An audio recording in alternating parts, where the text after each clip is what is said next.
week 3 is going to be distance. How do we create more speed? Speed training this week for you guys. Anyone that wants to hit bombs off the tee, this is the training for you.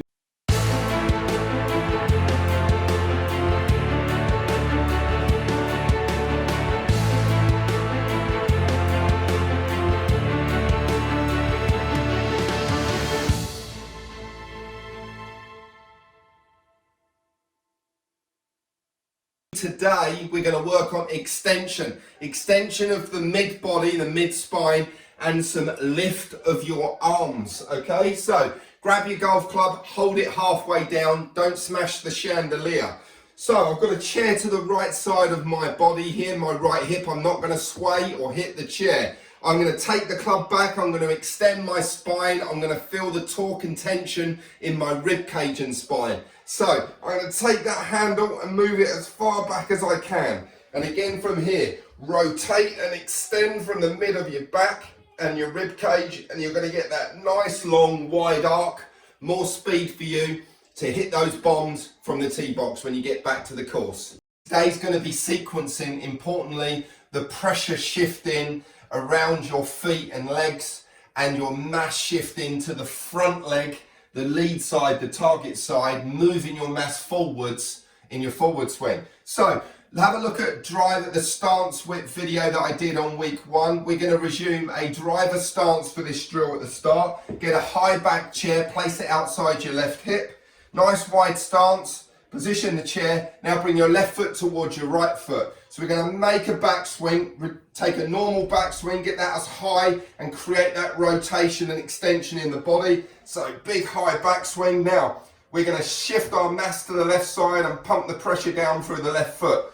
Left we go, down, up and round. Okay, and again, driver stance, chair in position, left foot towards the right, rotate and extend, shift mass and pressures left, down and up and round to the left. Okay, so practice that drill at home, help improve your sequencing, your shifts of your pressure and your mass to the left to the target, and then your rotations round to the left.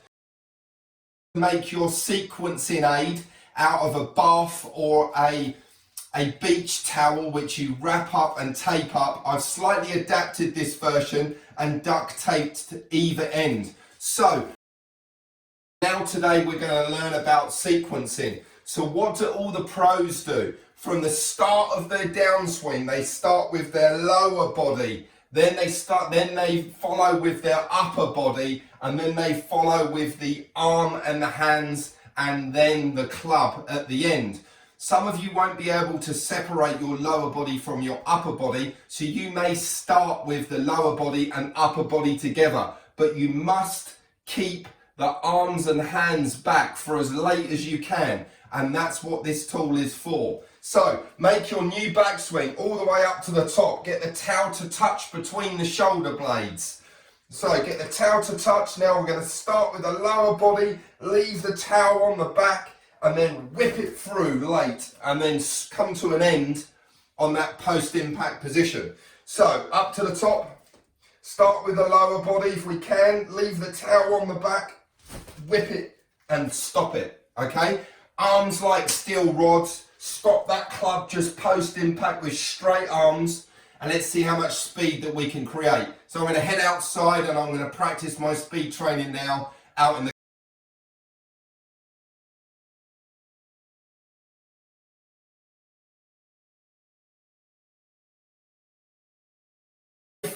is going to be focusing on the movement of your left or lead shoulder. Okay, so we can use different training aids. I've got alignment sticks. You can use golf clubs, you can use, you know, canes or something like that. Anything, just a stick object just to lay across your shoulders, just for you to grasp the concept of the motion of your front and lead shoulder. Okay, so I've placed a rod up against this high back dining chair, and I'm going to use that in just a second. So this rod here, I'm just going to show you the motion of the lead shoulder. So we're going to bend forwards and resume just a normal postural position over what would be a golf ball. So lead shoulder is going to move forwards, it's going to move to the right, and it's going to move downwards. So this motion of the lead shoulder and its travel is very important. The further you move your lead shoulder back and then replace it through its original position, the further you move it backwards and forwards, the faster ultimately you can move your lead arm and therefore the club. So that's why you see long drivers making bigger shoulder turns and getting that lead shoulder moving off and then back through its original position, okay? So just to start with the motion, so we're going to go forwards, rightwards and downwards just to get that motion and get a feel for that shoulder turn and upper body coil. And you can see how my lead shoulder, this rod, is going forwards and downwards and towards my trail leg or trail foot, right foot.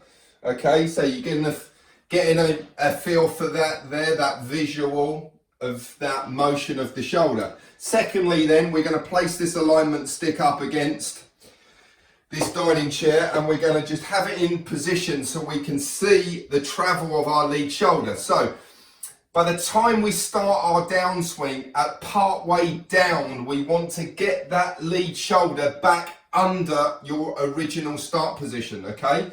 So I'm going to use this alignment stick so you can see. So I'm going to sit myself in my golf position. I'm going to take driver width stance, going to make a big turn like we've learned through this week. Big turn, move the left shoulder under its original position. So really drive forwards and feel that left shoulder under its original position before it then pulls back and rotates up to the right. So as we practice that motion then, and I can do that there just using that reference line, drive that lead shoulder forwards, drive it forwards and get into that position there. So really getting a feel for that forward motion of the body, which is really, really important, okay? So replacing the lead shoulder today, moving it forwards, ultimately getting that lead arm to move as fast as you can, moving the golf club as fast as you can. So let's recap on the week, okay? So what have we done this week? On Monday, the lengthening, making your swing longer, okay? How did we do that? Extending the spine, elevating the rib cage, lifting the left arm as much as you can, make the swing as long as possible. Day 2, we worked on pressure and mass shifting to the left side, pumping down into the ground. So the ground gives us that upward ability, that spring and that rotational ability of that left transference of weight and mass to rotate round the left hand side. Okay, day 3, what did we do? On the 3rd day of this week, we made our own sequencing training aid and we talked about the sequence. What starts the downswing if you can? Lower body. What is next? Upper body. What is next? Arm. What is last? Club. Okay, if you can't separate them into 4, then let's have lower and upper body together. Then 2nd, move your lead arm. Then 3rd, move the club. That sequence is important because we want the speed to be as late as possible so it gets to the golf ball. If we can get it out to the club really late, to the golf ball, out front as much as we can with extension of the arms and extension of the spine and the lower body, then we know the ball is going to see the speed. Okay, then we worked on the 4th day of this week, we worked on the motion of the lead shoulder and how you reposition or replace it back through its original position. So as we start the downswing or just before, we can get that left shoulder back over or under its original position before it then pulls up and then around to the left to help you transfer that energy into the club and into the golf ball at the end. Okay, so we're going to conclude this week. We're going to do burst speed training out in the garden. So we're going to use 3 different clubs stroke practice training aids, and we're going to use 2 wedges or 2 clubs together. So it's a weighted club, getting you something a bit heavier. We're going to do a burst of 3 or 5 swings as fast as you can, and then a break of 15-20 seconds, and then you go again. because you need to understand that the golf swing needs to be a sprint, okay? It's not a walking exercise, it's a sprinting exercise. So we're really going to ramp the speed up as fast as you can, get that heart rate up, and then have a little bit of a breather and a break, and then go at it again. So we're going to go 2 clubs together in bursts of 3 or 5. We're going to go alignment stick or rod, burst of 3 or 5. And then ultimately, and finish and conclude with it, we're going to go big dog, we're going to go the big stick, and we're going to go driver in a burst of 3 or 5 swings. When we get the driver out, we make the swing as long as possible. We go through all what we've done with the pressure and mass shifting, the replacing of the lead arm, the sequencing, how then the lower body, if we can start the downswing, leaving that club into the end, getting that speed as late as possible. Okay, so let's hit the garden.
Thank you for watching the video. I really appreciate your support with the channel. Please like and share the video.